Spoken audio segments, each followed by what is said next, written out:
Shalom, selamat pagi Bapak Ibu Saudara-saudara yang dikasihi oleh Tuhan Yesus Kristus. Firman Tuhan dari Galatia 6 ayat 7 mengatakan, "Jangan sesat, Allah tidak membiarkan dirinya dipermainkan, karena apa yang ditabur orang itu juga yang akan dituainya." Saudara yang dikasihi oleh Tuhan Yesus Kristus, siapa senantiasa memperhatikan angin tidak akan menabur, dan siapa senantiasa melihat awan tidak akan menuai. Ada hukum yang berlaku di dalam kehidupan kita di dunia ini, saudara, yaitu hukum tabur tuai. Hukum menabur dan menuai itu tidak hanya berlaku di dalam dunia pertanian saja, saudara, atau di dalam dunia bercocok tanam saja. Misalnya kita menabur sebiji benih gandum di dalam tanah yang sudah diolah dengan baik, maka benih tersebut akan tumbuh menjadi sebatang pohon jagung yang dapat menghasilkan buah jagung dalam jumlah yang lebih banyak.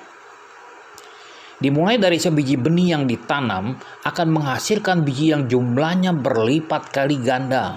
Hukum tabur tuai ini juga berlaku di dalam kehidupan manusia dan juga kehidupan rohani kita, saudara. Ada beberapa ayat di Alkitab yang menyatakan tentang hukum tabur tuai. Misalnya, siapa menabur kebenaran mendapat pahala yang tetap. Orang yang menabur kecurangan akan menuai bencana.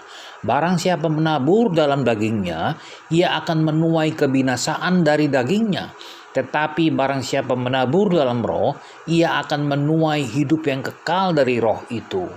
Saudara yang dikasih oleh Tuhan Yesus Kristus, di dalam hukum tabur tuai ini ada prinsip yang harus kita perhatikan, yaitu menabur itu butuh harga yang harus dibayar. Artinya dibutuhkan pengorbanan ketika kita menabur, saudara. Sebelum biji benih itu tumbuh, berkembang dan membuahkan hasil yang berlipat kali ganda, dia harus ditanam dan bahkan juga mati terlebih dahulu di dalam tanah, seperti tertulis, "Sesungguhnya jikalau biji gandum tidak jatuh ke dalam tanah dan mati, ia tetap satu biji saja. Tetapi jika dia mati, dia akan menghasilkan banyak buah." Demikian kata Yohanes 12 ayat 24. Nah, saudara, di dalam mengikut Tuhan dan melayani Tuhan pun ada yang harus dikorbankan, ada yang harus dibayar, adalah kesenangan diri sendiri atau hal-hal yang lainnya, saudara, yang menjadikan kita itu duri dalam daging kita.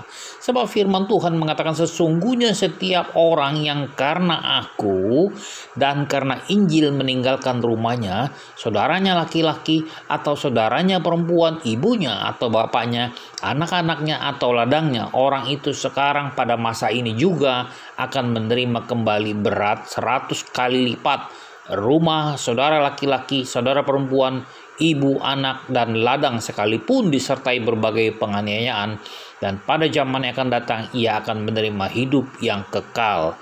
Nah, saudara yang dikasih oleh Tuhan Yesus Kristus, demikian firman Tuhan dari Markus 10 ayat 29-30. Jadi saudara, untuk mendapatkan tuaian ada sesuatu yang harus kita tabur. Selamat pagi, selamat berkarya, dan Tuhan berkati.